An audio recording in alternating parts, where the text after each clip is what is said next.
En la presencia del Señor con gratitud y alza tu voz. En Juan capítulo 15 hemos llamado este discurso la conferencia de relaciones. Y lo hemos llamado así porque habla principalmente de tres relaciones muy importantes para el cristiano. Primeramente, en los versículos 1 al 11, estaremos estudiando la relación de los creyentes verdaderos a Jesucristo en la alegoría de la vid verdadera. Luego, en los versículos 12 al 17, estaremos estudiando la relación entre los creyentes mismos, creyente con creyente, cristiano con cristiano. Y finalmente, en los versículos 18 al 27, estaremos estudiando la relación de los creyentes con el mundo. Pero consideremos primero la relación de los creyentes a Jesucristo, la alegoría de la vid verdadera. Jesucristo declara en Juan capítulo 15, versículos 1 al 11 a sus discípulos: Yo soy la vid verdadera, y mi Padre es el labrador. Todo pámpano que en mí no lleva fruto lo quitará, y todo aquel que lleva fruto lo limpiará, para que lleve más fruto. Ya vosotros estáis limpios por la palabra que os he hablado. Permaneced en mí, y yo en vosotros. Como el pámpano no puede llevar fruto por sí mismo, si no permanece en la vid, así tampoco vosotros, si no permanecéis en mí. Yo soy la vid, vosotros los pámpanos. El que permanece en mí, y yo en él, éste lleva mucho fruto, porque separados de mí nada podéis hacer. El que en mí no permanece será echado fuera como pámpano y se secará, y los recogen y los echan en el fuego y arden. Si permanecéis en mí y mis palabras permanecen en vosotros, pedid todo lo que queréis y os será hecho.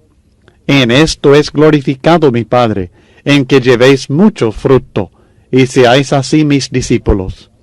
Como el Padre me ha amado, así también yo os he amado. Permaneced en mi amor. Si guardareis mis mandamientos, permaneceréis en mi amor, así como yo he guardado los mandamientos de mi Padre, y permanezco en su amor.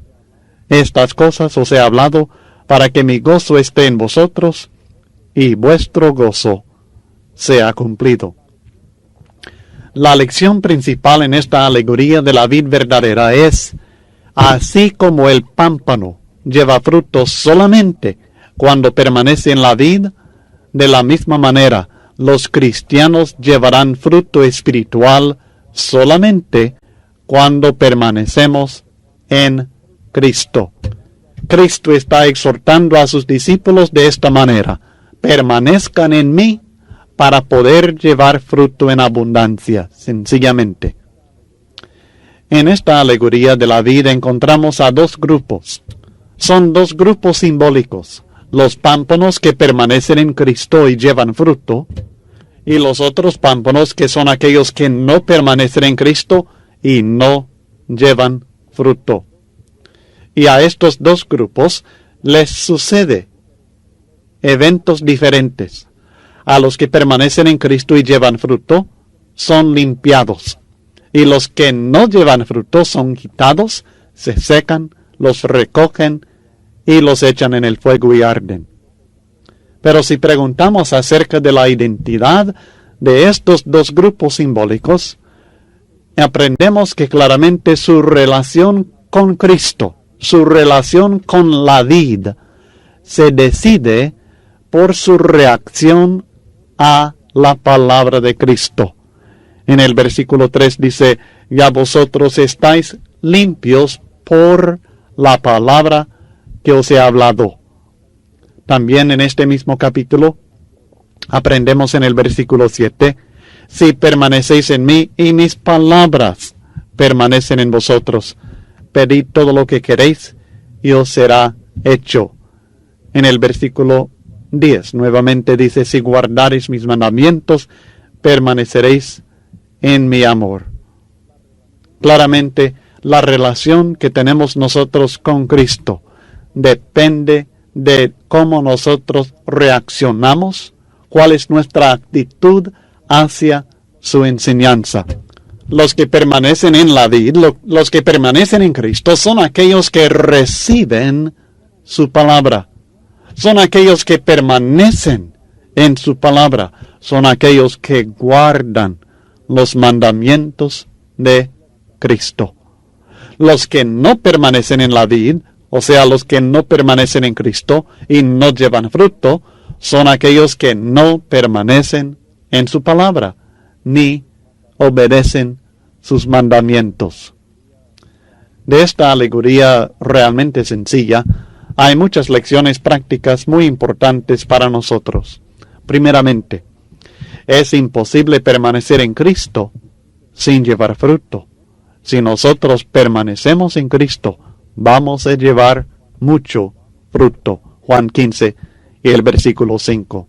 El cristiano que permanece en el Señor llevará fruto.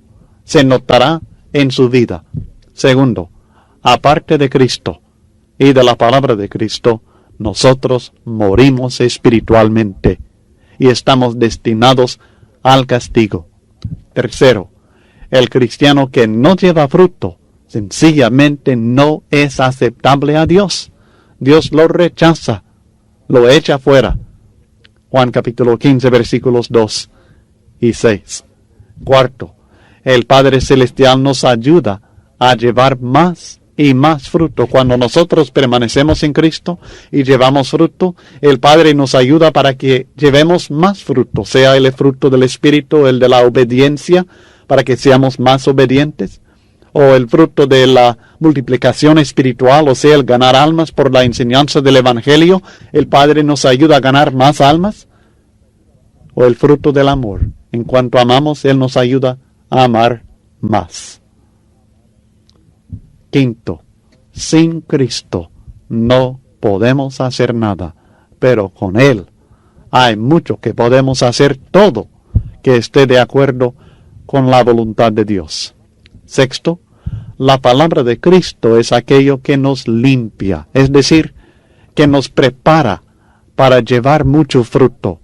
No podemos llevar verdadero fruto, fruto reconocido por Dios, sin permanecer en Cristo y en su palabra. Por tanto, es importante estudiar la palabra de Dios. Es importante practicar las enseñanzas de esta palabra.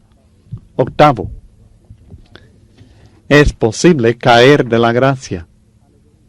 En esta alegoría aprendemos que es posible estar en Cristo, pero dejar de permanecer en Cristo y por tanto perder nuestra salvación. El cristiano que lo hace será rechazado por Dios. El versículo 6 dice: el que en mí no permanece, se encontraba en mí, pero ahora no permanece en mí. ¿Cuál será el resultado? Será echado fuera como pámpano y se secará, y los recogen y los echan en el fuego y arden. Así que Cristo está hablando aquí de una situación de uno que estaba en Él, realmente estaba en Él, pero no permaneció en Él y como resultado fue condenado. Es posible caer de la gracia. La enseñanza que dice que una vez que uno sea salvo que no se puede perder es sencillamente una enseñanza falsa, en base a esta enseñanza de Cristo aquí en Juan 15 y el versículo 6. Noveno, hay tantas enseñanzas prácticas de esta alegoría. Si somos fieles en Cristo, nosotros podemos recibir la ayuda divina a través de la oración. Podemos pedir lo que queremos y nos será hecho, siempre y cuando esté de acuerdo con la voluntad de Dios, por supuesto.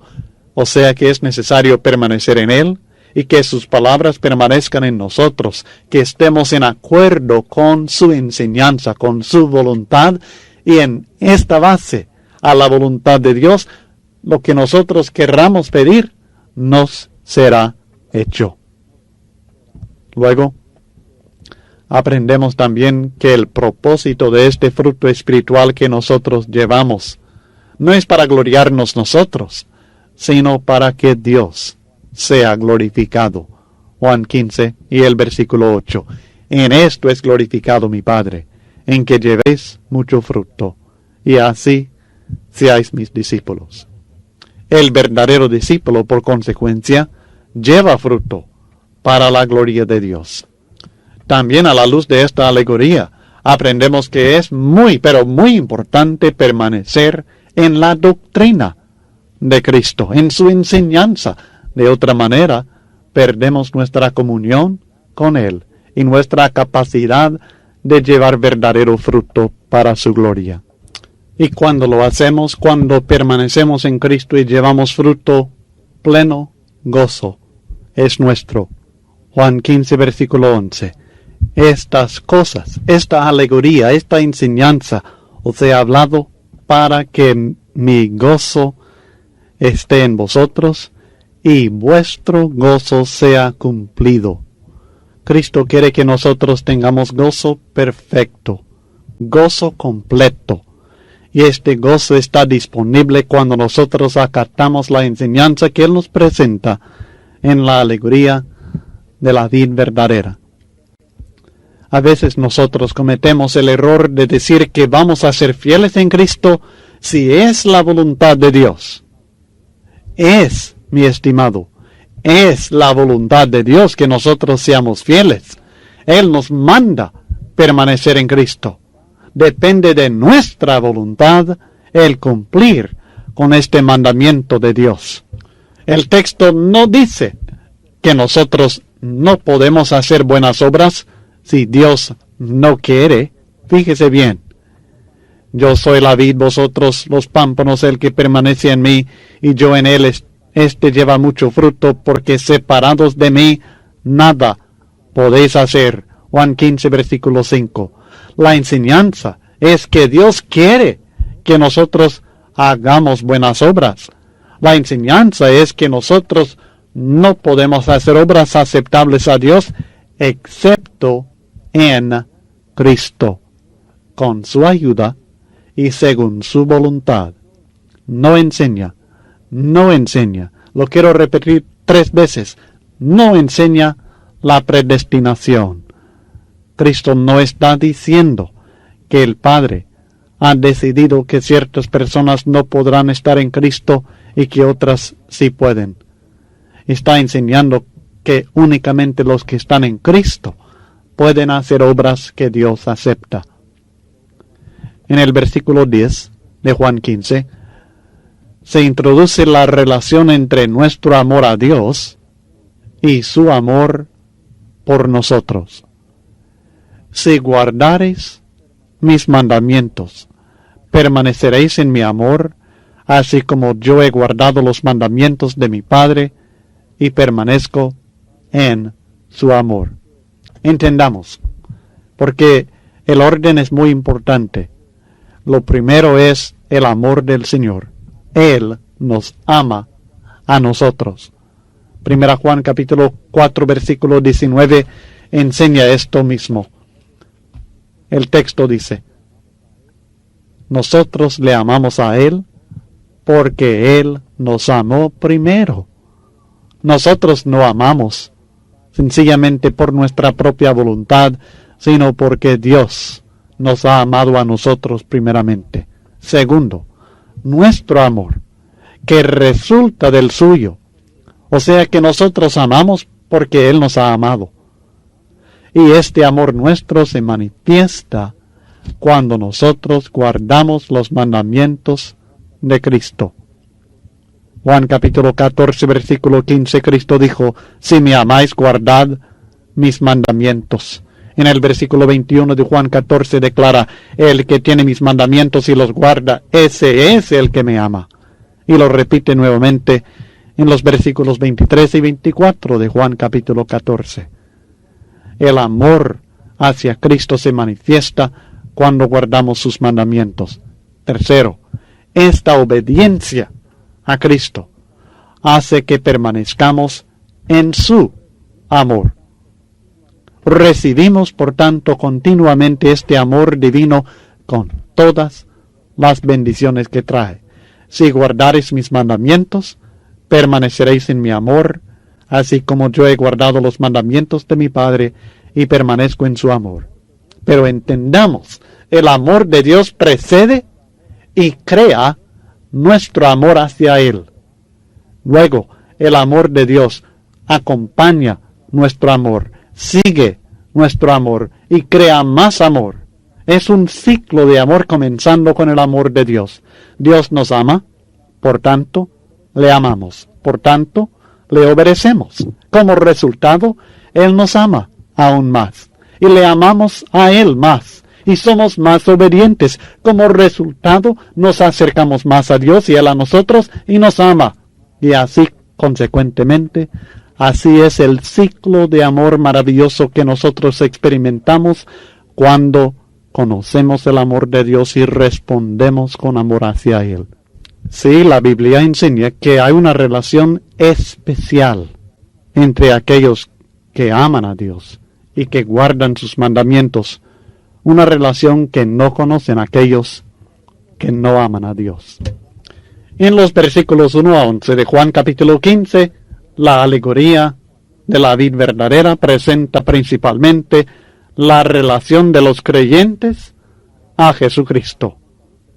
Ahora, pasamos a los versículos 12 al 17 y el mandamiento de que nosotros debemos amarnos unos a otros como Cristo nos ha amado, que trata principalmente de la relación entre creyentes. Estamos estudiando esta sección del estudio según Juan, que es la conferencia de relaciones. Hemos estudiado la relación de los creyentes a Cristo. Ahora, en los versículos 12 al 17, la relación entre los creyentes mismos. El texto dice: Este es mi mandamiento, que os améis unos a otros como yo os he amado. Nadie tiene mayor amor que este, que uno ponga su vida por sus amigos. Vosotros sois mis amigos, si hacéis lo que yo os mando. Ya no os llamaréis siervos, porque el siervo no sabe lo que hace su señor, pero os he llamado amigos, porque todas las cosas que oí de mi Padre, os las he dado a conocer. No me elegisteis vosotros a mí, sino que yo os elegí a vosotros, y os he puesto para que vayáis y llevéis fruto, y vuestro fruto permanezca, para que todo lo que pidiereis al Padre en mi nombre, Él os lo dé. Esto os mando, que os améis unos a otros. Como debe ser claro, la enseñanza principal en esta porción es amar como Cristo nos ha amado. Y nos presenta 4 elementos sobresalientes del amor de Cristo Jesús en estos versículos para recordarnos de la manera en que el Señor nos ha amado. Estos elementos del amor de Cristo son su sacrificio, su intimidad y confianza, su iniciativa y su fruto o productividad. Primeramente, en el versículo 13, el sacrificio del amor de Cristo. Que os améis unos a otros como yo os he amado. ¿Cómo es que Cristo nos amó? Nadie tiene mayor amor que este, que uno ponga su vida por sus amigos. El amor del hombre puede ser tan grande que esté dispuesto a dar la vida por sus amigos. Y esto es lo que Cristo hizo, pero hizo aún más. El amor de Cristo es más grande que el amor humano, porque Él se sacrificó no solamente por sus amigos, sino principalmente por sus enemigos. El apóstol Pablo, conociendo en su propia vida y la vida de todo pecador el amor de Dios que se había manifestado antes que nosotros le amáramos a Él, en Romanos capítulo 5 y el versículo 8 declara: mas Dios muestra su amor para con nosotros en que, siendo aún pecadores, Cristo murió por nosotros. Así se manifestó el amor de Cristo Jesús. Que os améis unos a otros como yo os he amado. ¿Cómo es esto, Señor? Sacrificándonos los unos por los otros. Segundo, la intimidad y confianza del amor de Cristo Jesús. En el versículo 15 dice, ya no os llamaré siervos, porque el siervo no sabe lo que hace su Señor, pero os he llamado amigos, porque todas las cosas que oí de mi Padre os las he dado a conocer. El siervo pudiera ser amado por el amo, y tal vez fuera tratado justamente, pero nunca sería considerado como igual al amo, como compañero, como amigo, ni se le daría conocimiento de los pensamientos íntimos del amo. Pero Jesús dio tal confianza a sus discípulos que los consideraba como amigos. Compartió con ellos los secretos celestiales. Esta es la confianza que Cristo nos da en su amor. Que os améis unos a otros, como yo os he amado, como Señor. Con una relación íntima, especial, de confianza unos con otros. Tercero, la iniciativa del amor de Cristo. En el versículo 16, no me elegisteis vosotros a mí, sino que yo os elegí a vosotros. Jesús no había esperado que ellos le apreciaran a Él, ni que le invitaran a Él a tomar su vida. Él los escogió a ellos primero. Que os améis unos a otros como yo os he amado, como Señor. Tomando la iniciativa, buscándose unos a otros, no esperando que otro le salude, no esperando que otro le dé confianza, no esperando que otro le manifieste su amor, no esperando que otro le diga, sea mi amigo, sino haciéndolo uno, con iniciativa de amor. Y cuarto, el fruto, la productividad del amor. Os he puesto para que vayáis y llevéis fruto, y vuestro fruto permanezca, para que todo lo que pidiereis al Padre en mi nombre, Él os lo dé. Versículo 16.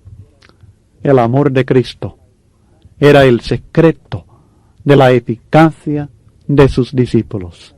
Y el amor que nosotros debemos manifestar unos a otros también nos ayudará a todos nosotros a ser más productivos, más eficaces en nuestra vida cristiana y en nuestra obra en el reino de Dios. Tal es el amor de Cristo, que Él ha puesto como ejemplo para nosotros, que nos amemos unos a otros como Él nos ha amado. En el versículo 14 hay un punto interesante y muy importante acerca de la amistad con Cristo. Vosotros sois mis amigos si hacéis lo que yo os mando. Ser amigo de Cristo es ser obediente a Él. Este es el único requisito para tener amistad con Él, y es la única manera de tener amistad con Él. De otra manera, si somos desobedientes, y a propósito, hay solamente dos condiciones: hay obedientes y desobedientes solamente. Los que son obedientes son amigos de Cristo. Los que no son obedientes, los que son por tanto desobedientes, que no cumplen con la voluntad de Cristo, son sus enemigos. Los ama, pero no son sus amigos, ni podrán recibir su bendición. Esto deben tomarlo en cuenta cristianos infieles, cristianos hipócritas y también personas religiosas que siguen una enseñanza, una voluntad que no es la de Cristo. No hay amistad si no hay obediencia. Ya no os llamaré siervos, promete Cristo. Somos siervos de Cristo en el sentido de haber sido comprados por su sangre. Pero hay otro sentido en que somos diferentes de los siervos, porque hay confianza, la confianza de amigos.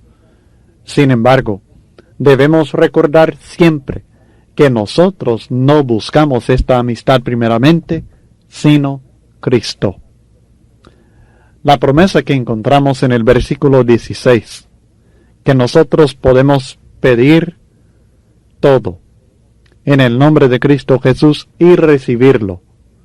Pero esta promesa, aunque es muy maravillosa, es una promesa limitada a los amigos de Cristo, los que hacen su voluntad. El incrédulo, o el cristiano carnal, el cristiano desobediente, el cristiano infiel, no tiene este derecho. Con ellos, Cristo no se ha comprometido como amigo, porque no cumplen con su voluntad. Estos son los últimos momentos que Cristo tendrá para exhortar a sus discípulos antes que muera.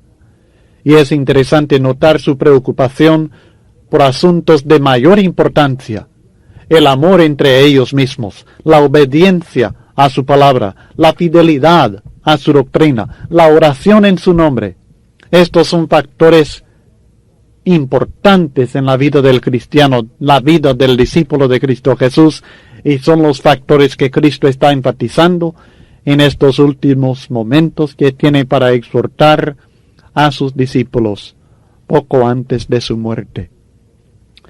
En los versículos que siguen, los versículos 18 al 27 de Juan capítulo 15, encontramos otra relación enfocada. Hemos enfocado la relación entre el creyente y Cristo, la relación entre los creyentes unos con otros, y ahora enfocamos la relación de los creyentes con el mundo.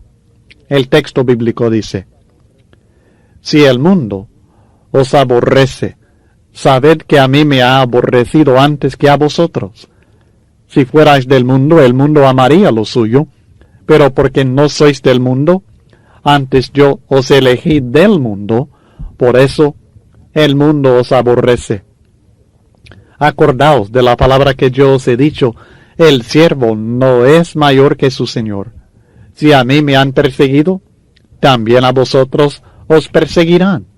Si han guardado mi palabra, también guardarán la vuestra. Mas todo esto os harán por causa de mi nombre, porque no conocen al que me ha enviado.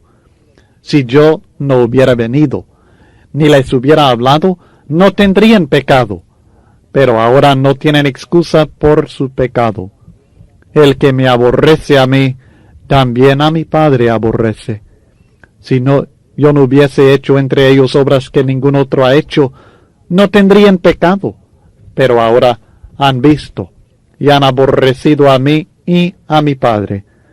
Pero esto es para que se cumpla la palabra que está escrita en su ley: sin causa me aborrecieron. Pero cuando venga el Consolador, a quien yo os enviaré del Padre, el Espíritu de verdad, el cual procede del Padre, Él dará testimonio acerca de mí, y vosotros daréis testimonio también, porque habéis estado conmigo desde el principio. El propósito de Cristo Jesús nunca ha sido que sus discípulos estén aislados del mundo, sino que estén en contacto activo con los problemas de los hombres. Sin embargo, en esta enseñanza y en muchos textos del Nuevo Testamento nos señala una diferencia marcada, fácil de distinguir entre los creyentes y el mundo, los hombres que viven sin Dios. Hay enemistad que existe y que siempre ha existido y siempre existirá entre el creyente fiel y el mundo. Una enemistad profunda que proviene de la enemistad de la mente carnal contra Dios, las tinieblas contra la luz. O sea que el problema fundamental entre los discípulos y el mundo se debe a su relación con Cristo. Cristo, al aclarar la actitud del mundo, cuidadosamente advirtió a los discípulos de su odio, porque no quería que se desilusionaran al encontrar esta actitud negativa. Si el mundo os aborrece, sabed que a mí me ha aborrecido antes que a vosotros. Reconocía Cristo el odio del mundo como una realidad, pero consoló a sus discípulos para asegurarles que Él compartía con ellos todo el desdén o desprecio del mundo. Y les presenta por lo menos 3 razones por las que el mundo iba a odiar a ellos, hombres que estaban siguiendo al Maestro. En el versículo 19 declara que les odiará por la diferencia entre la naturaleza del mundo y la naturaleza de los discípulos de Cristo. En los versículos 20 al 21 encontrará que el mundo nos odia por la íntima relación que gozamos con el Cristo que ellos rechazan. Y tercero, en los versículos 22 al 24, encontraremos que el mundo odia a los discípulos del Señor por la convicción del pecado que la vida y el mensaje de Cristo Jesús trajeron al mundo. Consideremos cada uno de estos puntos. Primeramente, en el versículo 19, la diferencia entre la naturaleza del mundo y la de los discípulos. Si fuerais del mundo, el mundo amaría lo suyo. Pero porque no sois del mundo, antes yo os elegí del mundo, por eso el mundo os aborrece.